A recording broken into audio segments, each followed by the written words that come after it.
bukan soal mati atau nggak mati, bukan soal kapan. Kita harus berjaga. Yuk buka Ibrani pasal 12, kita baca ayat yang ke-26.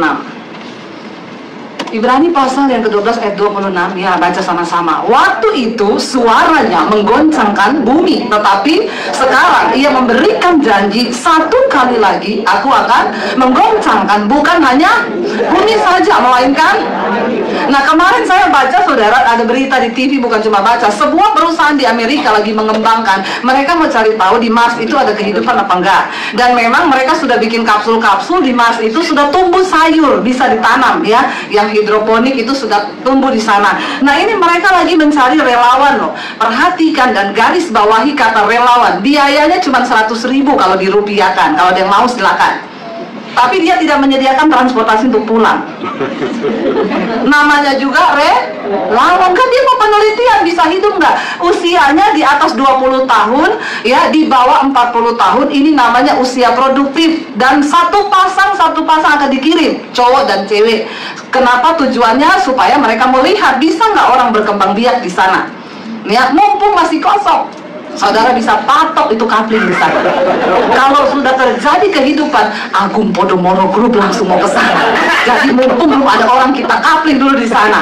Kenapa? Karena mereka bilang, ya kan nanti kiamat yang hancur itu cuma bumi. Perhatikan ayat ini bilang, ia memberikan janji, satu kali lagi aku akan menggoncangkan. Tapi mereka nggak baca ayat di belakangnya bilang apa? Dan bukan hanya, coba jangan cepat-cepat di multimedia ya. Balik lagi ke sana ya. Sudah. Terima kasih. Satu kali lagi aku akan menggoncangkan bukan hanya bumi saja, melainkan apa? Jadi Mars tergoncang nggak? Mau lari kemana? Ya, benar nggak? Mau lari kemana kita? Ya, nggak ada tempat aman di dunia ini. Benar nggak saudara? Melari ke Mars pernyataannya, nanti kita harus berubah doa Bapa kami. Datanglah kehendakmu di Mars seperti. Nah itu melanggar firman Tuhan. Karena Tuhan bilang berdoalah seperti ini. Ya datanglah kehendakmu, jadilah kehendakmu di bumi seperti, bukan di Mars. Mau lari kemana saudara? Ayat ini bilang akan digoncangkan bukan hanya bumi saja, tapi langit juga. Lalu kita baca ayat yang selanjutnya, ayat 27 bilang apa? Ungkapan satu kali lagi menunjuk kepada perubahan pada apa yang dapat digoncangkan, karena ia dijadikan supaya tinggal tetap satu yang tidak. Perhatikan tujuannya apa? Pokoknya dia bilang gini, menunjuk pada perubahan pada apa yang dapat. Apa yang bisa digoncangkan hari ini? Keuanganmu bisa digoncangkan nggak? Bisa. Kesehatan kita bisa tergoncang nggak? Bisa, ya. Semua orang pikir hidup sehat. Saya dulu pernah kenal satu orang bapak di Solo. Dia bilang, Bu, anak saya tuh luar biasa. Ini putra mahkota saya. Kenapa, Bu? Umurnya 35 tahun. Itu disiplin luar biasa. Ibu tahu dia kalau makan ya, makan pagi itu dia udah timbang kalorinya berapa. Jadi kalau dia sudah makan roti sama keju pagi, dia nggak boleh lagi makan yang kalori kalau siang. Itu ditimbang. Harusnya bisa cuman tinggal dia makan tomat, alpukat, dan lain-lain. Nggak boleh kelebihan. Yang namanya general check up kesehatan selalu rutin, Bu. Cek darah berapa, cek kolesterol berapa. Kalau kita kan nanti udah pusing baru cek dulu ya, ini apa gitu ya. Dia tuh rutin saudara, tiap jam, tiap menit. Bangun pagi berdiri di atas timbangan, mau tidur malam nimbang lagi. Kalau kelebihan 1 ons saja, maka dia akan lari-lari di tempat sampai turun baru dia tidur. Dia bakar semua kalorinya. Luar biasa nggak saudara? Wah ini luar biasa. Makanya Bu, saya angkat dia sebagai putra mahkota saya. Satu kali saya ketemu bapak ini di bank. Ngapain Pak? Lagi mau narik uang, Bu. Ya, buat siapa? Buat anak saya, putra mahkota. Ini kan dia mau bisnis, buka usaha baru. Nanti hari Senin dia berangkat ke China untuk mempelajari prospek bisnisnya. Jadi saya kasih modal, Bu. Nggak banyak sih, cuma 5M. Nggak banyak ya, 5M ya. 5M saya kasih dia modal dan sudah, Bu, saya yakin anak ini. Saudara, dia berangkat ke China. Lalu 1 minggu kemudian saya dapat berita duka cita, telah berpulang ke rahmatullah. Anaknya bapak ini meninggal, sudah tahu kenapa? Lagi nyebrang jalan, pegang handphone, ditabrak bus. Yang nimbang gula tiap jam, tiap menit. kalorinya ditimbang, tiap malam nimbang naiknya berapa ons. Itu benar-benar luar biasa. Matinya ditabrak bus di China, dan asuransi nggak bisa keluar karena kedapatan dia lagi main handphone. Jadi kesalahan dianggap kelalaian sendiri. Ya, jatuhnya cuma dapat asuransi kematian. Ya, saudara lihat ya, matinya bukan karena sakit. 35 tahun. Hello. Bukan cuma digoncang itu kesehatannya, nyawanya juga digoncang. Dan bapaknya yang udah anggap dia putra mahkota terpaksa stres, saudara, bapaknya. Lalu nggak berapa lama bapaknya juga meninggal dunia. Terus untuk siapa semua kekayaan itu disimpan? Bapaknya bekerja dari muda, sudah stres-stres, kehilangan kesempatan, kehilangan waktu dengan anak-anak cuma demi cari uang. Begitu anaknya udah gede, duitnya mau dikasih buat modal, mati. Hidup manusia itu hanya seperti uap, nggak ada yang tahu. Ayat ini bilang semua yang bisa digoncang akan digoncang. Iman bisa digoncang nggak? Bisa. Rumah tangga, pernikahan bisa digoncang? Bisa. Ketika kita membangun dasarnya salah, tidak dari firman dan kebenaran, maka semua yang bisa digoncang akan digoncang. Makanya jangan menaruh harap pada sesuatu yang bisa tergoncang. Lalu ayat ini bilang untuk apa semua itu ada? Ya, karena ia dijadikan, goncangan itu dijadikan Tuhan supaya apa? Supaya tinggal tetap apa yang tak tergoncangkan. Amin, saudara. Tuhan cuma melihat yang tidak tergoncang. Ini apa? Ini audisi masuk surga yang terakhir. Masuk surga itu berat nggak? Halo? Memang kita diselamatkan karena kasih anugerah, tapi Alkitab bilang kerjakan keselamatanmu dengan takut dan gentar. Nggak bisa masuk surga cuma tunggu Tuhan aja, kan udah diselamatkan pasti selamat. Enggak. Kita ada bagiannya untuk melakukan keselamatan itu. Ini audisi surga yang terakhir nih, ya. Kenapa? Karena hanya apa yang tak tergoncang itu yang masuk surga. Nanti di surga nggak ada orang stres, loh, amin. Nggak ada suami istri berantem di surga, amin. Ya, lupa di surga berantem. Makanya kamu itu malaikat bilang, ini di surga, weh. Oh iya, lupa. Ini dari surga, jadi kita nggak boleh berantem. Nggak ada. Ada yang masih bersinah. Ya, lu kok selingkuh? Lu lupa, ini surga. Oh iya, ini surga, ini hanya orang kudus. Makanya akan digoncang semua. Nggak peduli kita ada pelayanan berapa puluh tahun, nggak peduli saya ada khotbah di mana-mana, akan digoncang semua. Supaya tertinggal satu yang tak. Minta sama Tuhan ya, supaya hari-hari ini mulai digoncang aja, jangan tunggu nanti, amin. Berapa banyak yang mau digoncang? Nggak ada loh, ampuni mereka Tuhan ya. Saya nggak ngomong kebenaran, nggak ngerti-ngerti juga loh. Yang mau digoncang angkat tangan. Yang tidak mau angkat kaki. Kayaknya pada nggak mau semua digoncang nih. Loh, Anda mau atau tidak? Ya, Anda siap atau tidak akan digoncang. Jadi daripada tidak siap sama sekali, mending siap dan minta goncangan itu. Baru amin nih, baru ngerti. Halo? Lu minta aja saudara, Tuhan goncang aku mulai sekarang. Goncang motivasi pelayananku Tuhan. Goncang rumah tanggaku Tuhan. Buktikan bahwa aku membangun sesuatu di atas dasar kebenaran yang tidak tergoncangkan. Amin saudara. Ya, jadi jangan yang enak-enak saja. Orang Kristen itu maunya yang enak. Ditanya, lu kenapa mau nikah? Biar bahagia. Saya bilang jangan nikah kalau untuk bahagia, pulang. Ada yang mau nikah untuk bahagia, angkat tangan. Ya, saya doakan gak jadi nikah. Kenapa saudara? Jangan nikah untuk bahagia. Karena konsep bahagia kita dengan konsep bahagia Tuhan itu berbeda. Hello? Bahagia kita itu apa sih? Ada wanita yang bikin status di Facebook ini, suami yang ideal itu adalah suami yang tidak pemarah, tidak pelit, tidak pencemburu, tidak cuek, dan saya jawab, dan tidak ada. Halo? Ya, ada laki-laki yang begitu? Ada di planet Mars.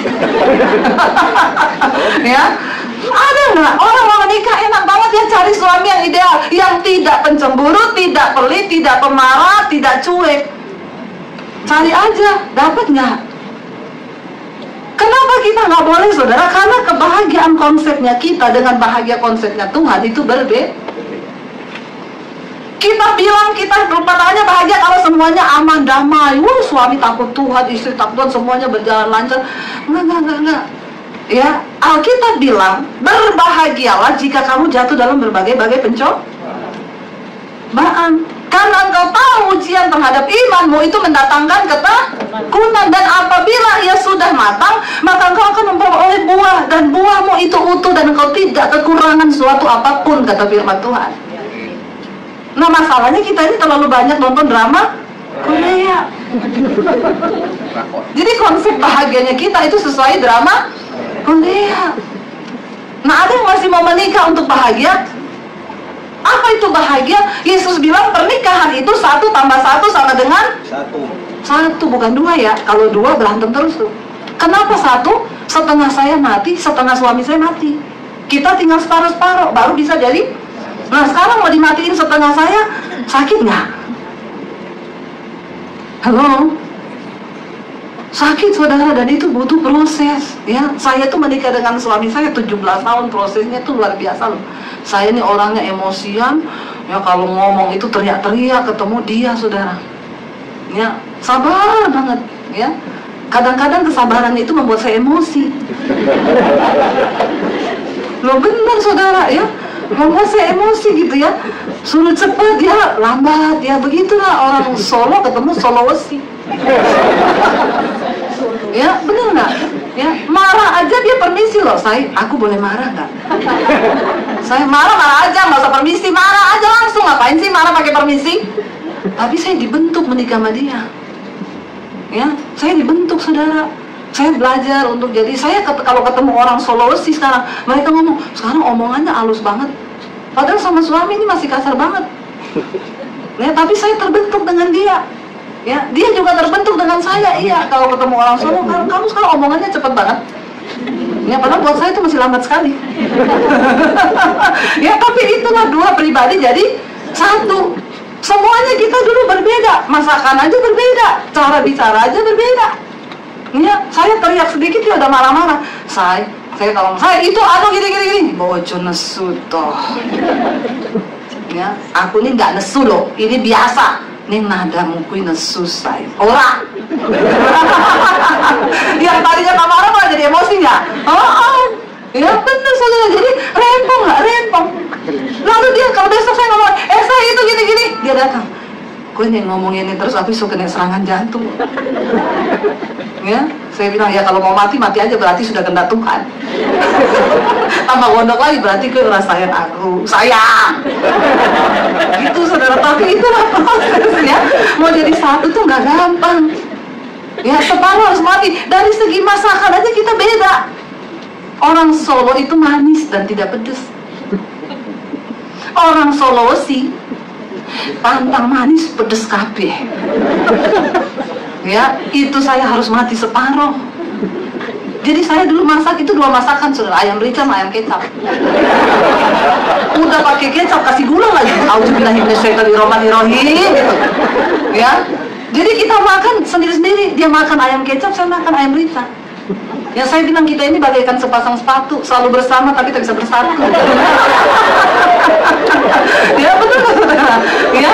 Kan begitu. Udah menikah makan resepnya, menunya beda-beda loh. Karena selera kita terlalu jauh berbeda.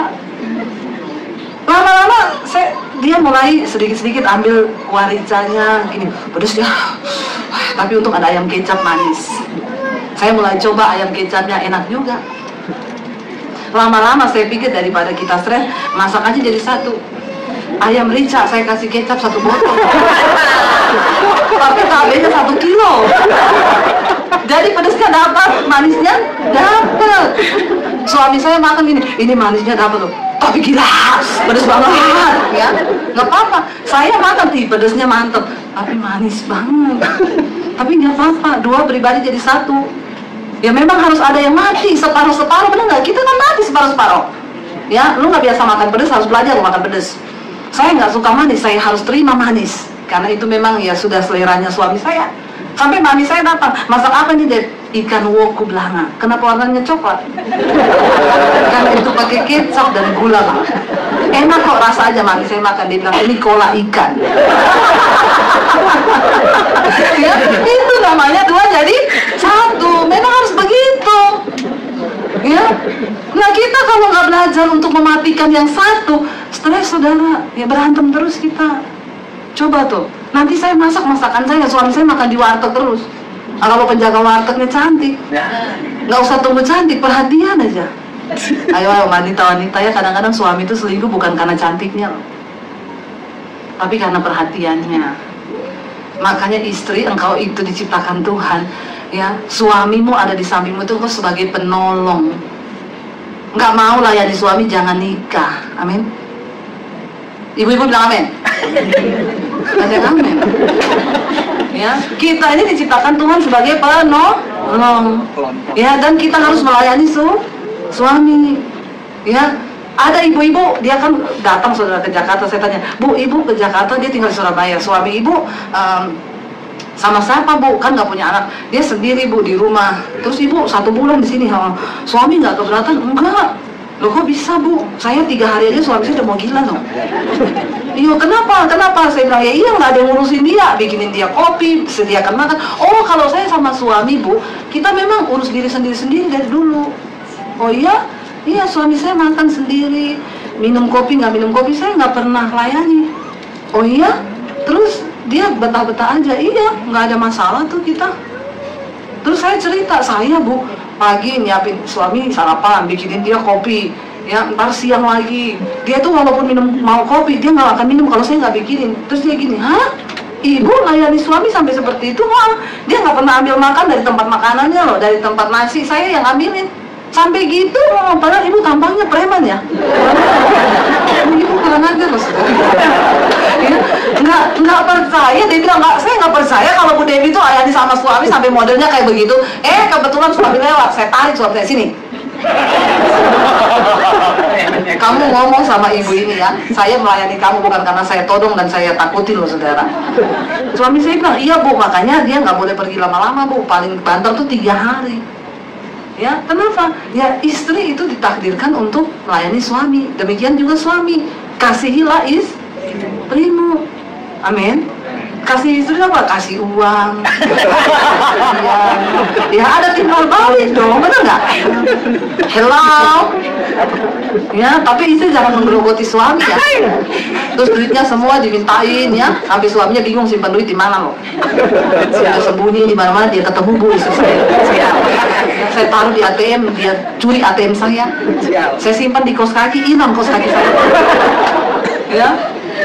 Terakhir saya udah bingung mau taruh di mana. Ya, saya sembunyiin di mana tempat, dia temuin juga katanya. Ya, jadi saya tuh banyak uang sial Bu. Kenapa? Udah diumpetin, ditemuin juga, sial banget tuh. Jangan saudara, amin. Kita ini menikah untuk dibentuk, untuk diproses.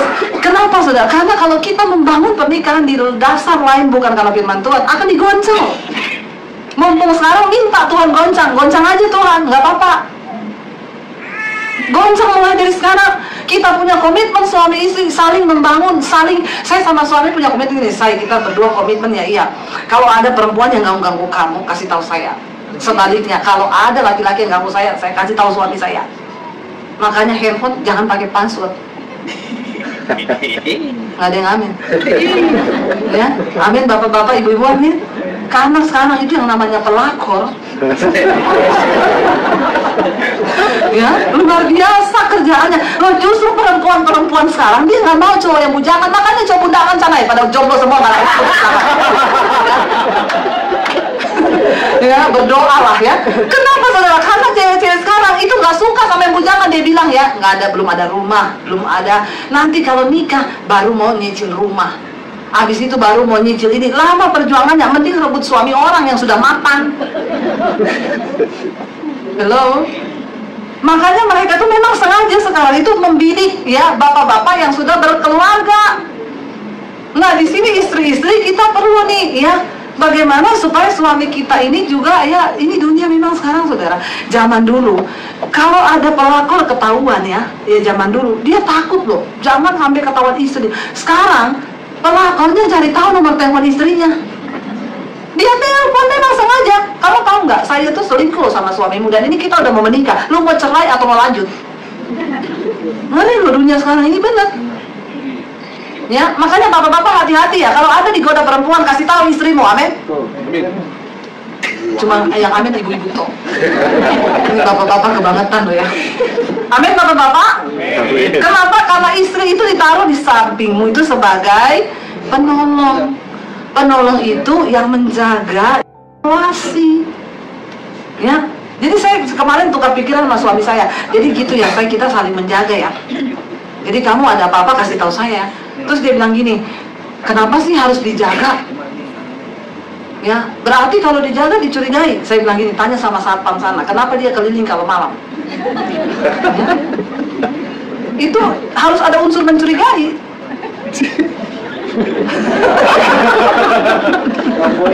Aman ya ibu-ibu? Loh iya, tetap unsur mencurigai itu harus loh. Karena sekarang zaman kalian tuh ngeri. Ya, bener-bener, apalagi yang kerja kantor gak ketemu istrinya seharian. Itu rata-rata tuh bapak-bapak saudara. Aduh, yang namanya dosa perselingkuhan itu sekarang bener-bener. Belum lagi, ya kadang selingkuhnya gak sama perempuan. Bener, ya itu dia kan. Ada bapak-bapak, Ma, saya mau bikin kopi nih, gulanya di mana? Itu di toples yang ada tulisan garam. Lo kenapa? Biar gak ketahuan semut. Kan kayak kamu Pak, handphonemu Wati, kamu ganti Wanto. Jadi kalau teleponnya bunyi, oh Wanto, telepon Wanto. Terus dia, halo, nanti ya ketemuannya jam 7, isunya kan pikir Wanto. Nah itu toples gula ditulis garam, biar gak ketahuan semut. Bertobat. Karena kerajaan Allah sudah dekat, mau digoncang, yang begini-begini digoncang, bertobat. Benar saudara, ada satu ibu-ibu, Bu, suami saya selingkuh Bu, dan yang lebih parahnya Bu, waktu dia tidur, HP-nya kan kebuka lagi online Bu, selingkuhnya sama Amir Bu. Ngeri loh saudara. Ya itu tadi, makanya juga cowok-cowok sekarang saudara, ya orang sekarang itu mau menikah, kenapa ya Bu, cowok-cowok sekarang tuh yang tersisa cuma yang perutnya one pack. Karena yang six pack udah punya cowok. Yang belum punya cowok itu yang one pack. Ngeri loh sekarang itu saudara zamannya ya. Perhatikan deh, jadi berbahagia lah ya ibu-ibu yang dapat suami perutnya agak-agak gendut itu ya. Karena bukan seleranya cumi sama gurita itu. Ya, perhatikan, ini dunia sekarang ngeri. Ya, bangun sesuatu di atas dasar yang tidak tergoncang. Lalu kita lihat saudara, ayat yang berikutnya bilang apa? Ya, waktu itu ayat yang ke-27 tadi ya, ungkapan satu kali lagi ya, itu pada perubahan apa yang terjadi. Ayat 28. Jadi ayat 28. Baca sama-sama. Jadi karena apa? Karena kita menerima kerajaan yang tidak tergoncangkan. Marilah kita mengucap syukur dan beribadah kepada Allah menurut cara yang berkenan kepadanya dengan hormat dan perhatikan baik-baik. Kita ini yang sudah diselamatkan di dalam nama Yesus, seharusnya kita semua sudah menerima satu kerajaan yang tak tergoncangkan, yaitu kerajaan Allah. Saudara, saya harus memulai lagi dari awal. Kenapa kita ini ada di dunia ini? Selalu ini saya ulang-ulangkan tiap kota biar kita ini ngerti, jangan tertipu sama dunia ya. Pertama kali Tuhan menciptakan Lucifer. Lucifer itu malaikat, dia memberontak di sorga lalu dibuang ke bumi. Sampai di bumi dia membangun kerajaannya. Waktu itu manusia belum ada, bumi masih kosong. Lucifer membangun kerajaannya di dunia ini. Lalu manusia diciptakan Tuhan serupa dan segambar dengan Allah, tapi akhirnya manusia juga memberontak. Lalu manusia dari Taman Eden terbuang dari hadapan Allah. Dibuangnya kemana? Ke bumi juga. Jadi kita hidup satu nusa kambangan sama setan. Bumi ini tempat terkutuk. Makanya gak enak di bumi ini. Siapa yang bilang enak di bumi? Angkat tangan. Ya, siapa yang bilang dunia ini enak? Nggak enak di bumi ini. Ya saudara tahu, mau pendeta, mau bertobat, tidak bertobat, semua itu bisa kena yang namanya penyakit. Ya, orang kok dia pendeta bisa kena kanker? Bisa. Kita hidup di bumi yang terkutuk. Makanan yang kita makan racun semua tiap hari. Makanya umur manusia didiskon. Pertama kali ciptakan Adam Hawa umurnya 700 tahun, 800 tahun. Ke generasi kedua zaman Nuh tinggal 350 tahun. Sampai ke generasi kita, Alkitab bilang berapa? 70. Diskonnya gede banget nggak? Ya, tinggal 70. Kenapa bumi ini terlalu banyak dosa? Saya beberapa waktu yang lalu, saudara, ketemu ya dengan seorang teman. Dia itu usahanya itu dia bikin hidroponik, tanaman-tanaman itu sekarang kan semua di supermarket. Kalau saudara masuk ke supermarket itu tanamannya kan kita udah nggak makan yang di pasar lah ya, yang hidroponik semua, yang cabut, tanamannya sehat, ditanam di air, ya nggak pakai pestisida dan lain sebagainya. Lalu saya ketemu kemarin, mereka ini ya coba untuk tembus pasar internasional. Di Indonesia sudah tembus ya pasarnya, ada 3 pemain besar, saudara, ya, yang satu saya nggak usah sebut nama, yang satu teman saya ini. Lalu untuk menembus pasar internasional itu diperiksa, diteliti kandungan sayurnya itu ada apa aja. 3 perusahaan, yang satu ini perusahaan besar, hampir seluruh sayur di supermarket di Indonesia itu dia punya, saudara. Diperiksa sama orang dari Australia. Waktu diteliti, saudara, dari 2 perusahaan ini, yang satu yang paling gede di Indonesia, yang pemasok sayur di semua supermarket, kandungan plastik 40%. Ya, sama-sama hidroponik loh. Yang satu 25%, yang satu 0%. Teman saya ini yang 0%. Waktu diteliti, kenapa? Karena ternyata mereka yang 2 ini ada kandungan plastiknya, yang dua-dua pakai peralon. Nah, sekarang saya baru tahu tuh. Oh, kita kan cuma lihat itu kayak peralon biasa. Nah, yang punya teman saya, dia pakai yang dari Amerika punya. Memang lebih mahal karena dalamnya itu ada lapisan kayak teflon di Magicom. Ya, nah kenapa nggak boleh peralon? Karena peralon itu hanya bisa kuat dipanas sampai 30 derajat. Lebih dari itu dia menguap plastiknya ke bawah dalam tanaman. Saudara lihat, kita ini kan makan nggak tahu, saudara. Sayurnya sama loh, pokcai semua, gede-gedenya sama, hijau subur sama semua. Ternyata yang 2 ini ada kandungan plastiknya. Emang kita tahu dengan mata, kasat mata ada kandungan plastik atau tidak? Kan kita nggak tahu. Kita makan aja, bener nggak? Ya, pokoknya kita pikir itu udah sehat. Memang mahal untuk 1 hektar, dia bilang, yang ditanam pakai produk dari Amerika, ya, sama yang pakai peralon biasa. Peralon biasa cuma menghabiskan 500 juta untuk beli alatnya. Dia punya 2,5 M. Ya, tapi bisa tembus pasar internasional. Ini dunia yang kita kenal sekarang. Bagaimana orang mau sehat? Karena di bumi ini semua, ya, saya kemarin beli telur dekat rumah saya, saudara. Biasanya saya beli telur dia, memang saya udah curiga ini telur kalau digoreng nggak ada bau telurnya. Dulu kita kalau goreng telur dadar tuh kan enak banget ya bau telurnya. Saya udah curiga nih. Terus dia kalau digoreng, kalau telur asli itu digoreng kan dia ada balon-balonnya keluar ya, terus dia meletus, ting, ini menggumpal utuh bulat. Lalu saya lihat di Facebook ya, cara ciri-ciri telur palsu saya lihat ya. Dia bilang yang pertama, cangkang di dalam itu coba cabut putih-putihnya itu. Kalau dia telur asli nggak bisa sobek, langsung sobek, nggak bisa utuh keluarnya karena dia tipis cangkang telur. Kalau yang palsu itu utuh, kecabut, saudara, kayak karet. Nah, saya lakukan tuh, saya pecah, saya tarik begini, keluar utuh dia punya kulit putih-putih itu ya. Dan saya lihat, ih, kayak karet bener. Lalu nggak ada bau. Lalu saya tes gini, biarin 3 hari, kita nggak usah makan. Kalau telur asli kan udah baunya bangkai, busuk, nggak ada bau. Sampai seminggu saya biarin, cuma kuningnya itu menyusut lalu kering, tapi nggak ada bau. Saudara lihat, saudara ya, kita ini mau hidup bagaimana di dunia ini, mau sehat, telur aja dipalsu. Ya, telur plastik, mihun plastik, istri plastik. Ini banyak sekarang, saudara. Udah sulit membedakan yang asli dan yang plastik. Bener nggak? Ya, jadi ini terjadi di dunia ini. Bagaimana kita mau hidup di dunia ini? Dunia ini nggak enak, ya. Siapa yang bilang enak? Nggak enak, karena ini tempat pembuangan. Dunia ini tempat terkutuk. Makanya Yesus bilang, engkau memang ada di dunia, tapi engkau bukan dari dunia. Lalu Yesus datang ke dalam dunia. Yesus datang bukan bawa agama Kristen. Yesus datang membawa kerajaan Allah yang tidak tergoncangkan. Makanya Alkitab bilang, siapa yang menerima Yesus sebagai Tuhan dan Juru Selamat, hidupnya dipindah dari dalam gelap masuk ke dalam terang yang ajaib. Nah, kalau persoalannya ketika kita ini masih di dalam gelap, digoncang, habis semua kita, saudara. Nah, Tuhan mempersiapkan tempat yang tidak tergoncangkan, satu umat yang tak tergoncangkan.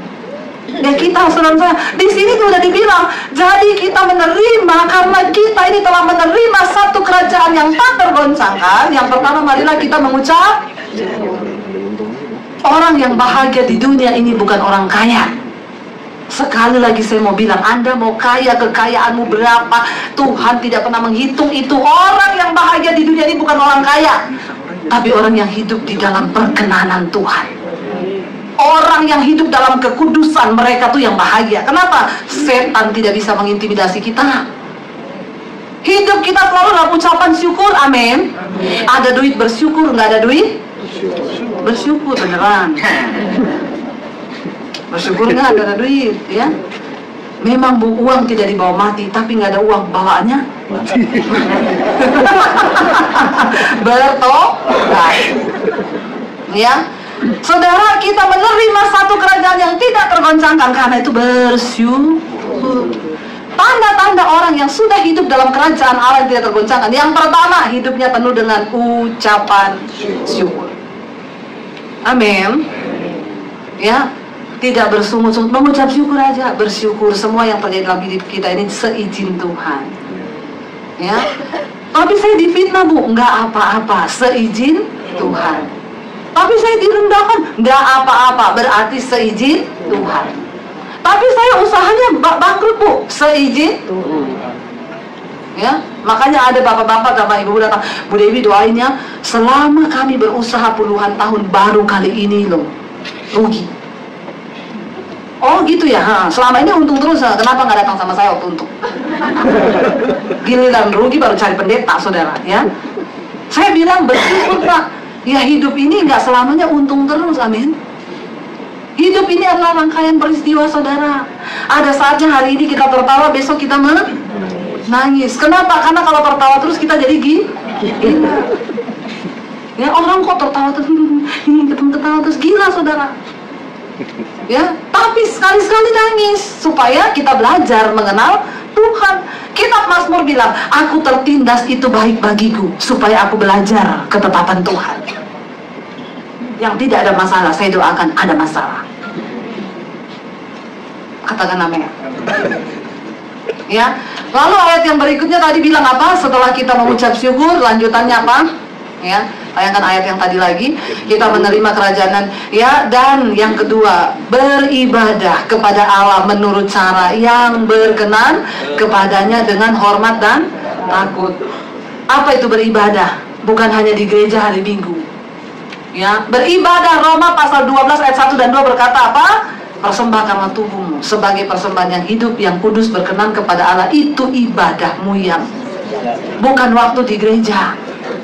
Ya, bukan waktu di gereja hari Minggu ini semua kudus semua, ini tidak ada yang merokok di sini, ya. Makanya saya bilang pas kayak gini aja, pas goncangan tuh datang, pas kiamat tuh bagus. Kan nggak ada yang lagi berantem sini suami istri. Ya, tapi yang berantemnya diam-diaman bertobat loh. Mau dengar firman, kalau tadi dari rumah berantem, mau masuk ke gedung ibadah berdamai dulu, masuk toilet berdua. Amin. Karena Tuhan bilang apa? Engkau duduk beribadah, engkau kasih persembahan, tapi engkau punya kepahitan di hati, Tuhan nggak terima persembahanmu. Ya, apalagi engkau lagi ibadah berantem, nyanyi lagi sama Tuhan, ya. Selidiki aku, lihat hatiku. Malaikat bilang, keren banget sih lo. Beresin dulu sana sama istrimu. Ada loh, jemaat tuh datang ke gereja lagi berantem, suami istri ada. Duduk di gereja, diam-diaman, pas pulang masuk mobil gini, sampai mana tadi kita berantemnya? Lanjutkan. Ada orang begitu tuh, ada. Auzubillahi minasyaitonirrajim. Saya bingung, saudara, kalau orang Kristen hidupnya begitu terus gimana nggak tergoncang? Ya, bener nggak? Berdamai dulu, Tuhan bilang engkau mau kasih persembahan, tapi engkau ingat di hatimu ada engkau marah kepada orang lain. Tuhan bilang apa? Tinggalkan duitmu, pulang, berdamai dulu dengan orang itu, baru engkau bisa masukin persembahan. Nah, kita ini pikir kalau kita kasih persembahan, Tuhan tuh udah seneng. Makanya saya bilang, saudara bayar perpuluhan, saudara kasih persembahan, bukan Tuhan yang untung. Tuhan tuh nggak pernah seneng. Bukan Tuhan yang untung dengan duit saudara. Kenapa kita memberi? Itu bagian dari tanda cinta mengasihi Tuhan, karena Tuhan sudah memberkati kita, amin. Jangan main judi sama Tuhan, orang Kristen, ya. saya masih berpeluang di Tuhan, engkau harus kembalikan lo berlipat kali ganda. Kalau enggak, awas lo. Malah ada yang tanya, kembalikan enggak? Kalau enggak saya simpan lagi lo. Ini kan kebangetan, saudara. Kita sama Tuhan tuh main judi. Nanti kalau nggak dibalikin, itu kan gue bilang juga apa? Ngapain lo ngasih perpuluhan? Itu sekarang lihat usaha kita nggak untung. Kita ngasih persembahan, ngasih perpuluhan bukan supaya Tuhan untung atau Tuhan senang, karena kita sudah diberkati, kita melatih diri, jangan dimakan semua, amin. Ya, nanti kekenyangan. Saudara, yang engkau yang punya uang, saudara, temukan hari-hari ini apa rencana Tuhan atas hidupmu. Ya, jangan timbun kekayaan lo. Bahaya lo. Saya punya kenalan satu orang, saudara, dia punya, ya, beli emas terus, ada duit beli emas. Ada duit beli emas, istrinya lupa dikasih uang jajan. Dia ada duit sedikit beli emas, sampai punya ratusan kilo emasnya. Saya bilang, ini orang begini ya, tiba-tiba malam tidur jantungnya berhenti mati. Terus untuk apa itu mas semua? Benar nggak saudara? Ya, kita akhirnya kehilangan saat-saat dimana kita harus hidup benar-benar sama Tuhan. Cuma karena kita beringat loh, kita mati, kita nggak bawa satu pun dari apa yang kita miliki di dunia ini sekarang. Kita telah menerima satu kerajaan tidak tergoncang. Beribadahlah dengan cara yang berkenan. Yang terakhir, baca. Yang terakhir apa sudah dibilang sana? Karena itu saudara-saudara, ini Roma ya, yang terakhir, ayat yang terakhir ya. Jadi karena kita ayat 29 ada.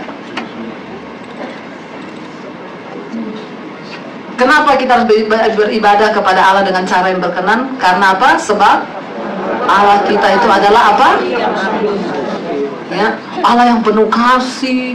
Dia selalu maafkan. Kalau kita ada dosa, kita bersinah, dimaafkan terus. Kita bikin ini, dimaafkan terus. Cukup ya. Cukup.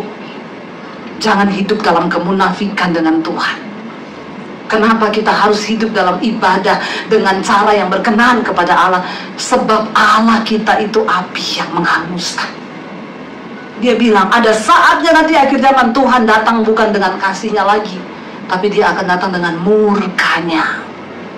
Dengan murka Tuhan, dia akan datang menghakimi dunia ini, saudara. Kita persembahkan hidup yang berkenan. Saya sudah ingetin dari mimbar ini, jangan bilang tidak diingetin. Ya, nanti ada saatnya udah dihakimi. Kenapa kamu nggak bertobat? Lah saya nggak tahu. Lah itu dari Basir khotbah tanggal 11 Maret ada nih catatannya, putar malaikat, dia punya video. Saya udah khotbah di sini, bangun pernikahan yang berkenan di atas dasar kasih, bangun kehidupan beribadah yang berkenan. Kalau kita nggak dengar, saudara, saya pernah nonton dulu film Final Call. Ya, ada seorang pelacur, dia itu ke gereja tapi nggak pernah bertobat, pendeta khotbah nggak bertobat, dia melacurkan diri terus. Satu saat dia habis tidur sama seorang bapak-bapak dari hotel, dia keluar dari hotel itu, nyebrang jalan, ditabrak, mati dia. Sebelum dia mati, saudara, dia sempat ketemu di taman dengan seorang bapak tua. Bapak itu injilin dia dan ingetin dia, kamu harus bertobat, serahkan hidupmu sungguh-sungguh sama Tuhan. Dia cuma berdiri dan ngomong, halah. Dia pergi, waktu pergi ditabrak. Waktu mati, dia diseret, saudara, sama malaikat maut, mau dibawa ke neraka. Dia nangis minta ampun dan ngomong, Tuhan, kenapa kau nggak pernah beri kesempatan aku untuk bertobat? Lalu di hadapan semua malaikat, Tuhan bilang, putar rekamannya. Yang terakhir, dia duduk di taman sama bapak tua itu, dan bapak itu menginjili dia. Tuhan bilang, jangan kamu pikir itu kebetulan, aku kirim bapak itu untuk terakhir kali, siapa tahu hatimu masih tersentuh untuk bertobat. Tapi ternyata engkau tidak punya iman yang sungguh-sungguh mengasihi aku. Sudah saatnya akhirnya dia nyebrang, dia mati, saudara. Semua yang terjadi di hidup kita, ingat saudara, peristiwanya orang kaya dan Lazarus sang pengemis, ya, pada waktu sama-sama dua-duanya mati. Bukan berarti yang kaya nggak mati-mati, cuma beda waktu aja. Ya, benar, karena kalau orang miskin kena stroke langsung mati bisa, ya, tapi orang kaya masih bisa dia terbang ke Singapura, ditiup, sumbatannya pergi, hidup lagi. Ya, tapi bisa mati kalau Tuhan sudah bilang saatnya mati. Ya, lalu Abraham katakan orang kaya itu ada di neraka, tapi Lazarus pengemis yang miskin itu di pangkuan Abraham. Lalu orang kayanya nangis, ngomong ke Bapak Abraham apa? Bapak Abraham, izinkan aku pulang ke keluargaku, aku mau ingatin mereka supaya mereka bertobat dan mereka mereka tidak mengalami apa yang aku alami ini. Bapak Abraham bilang apa? Di hadapan mereka sudah ada nabi-nabi dan rasul-rasulku yang mengingatkan mereka. Udah ada Debbie Basir di sana yang khotbah sama mereka. Kalau dia aja yang hidup mereka nggak dengar, apalagi lu yang dari dunia orang mati, lu dipikir setan. Benar nggak saudara? Ya. Kalau hari ini engkau mendengarkan firman, kata firman Tuhan, jangan keraskan hatimu. Hidup ini bukan hanya bicara tentang keinginan kita, dosa-dosa kita, tapi hidup ini bicara tentang kepentingan Tuhan. Kenapa kita ditebus? Supaya kita melakukan rencana Tuhan. Menjelang akhir zaman, ingat, semua akan digoncangkan. Yang pertama, tetap bersyukur. Yang kedua, hidup dalam pertobatan, beribadah dengan cara yang berkenan kepada Bapa. Yang ketiga, saudara ingat, ada murka Tuhan yang akan turun. Sebelum terlambat, kita bertobat semua sekarang. Amin.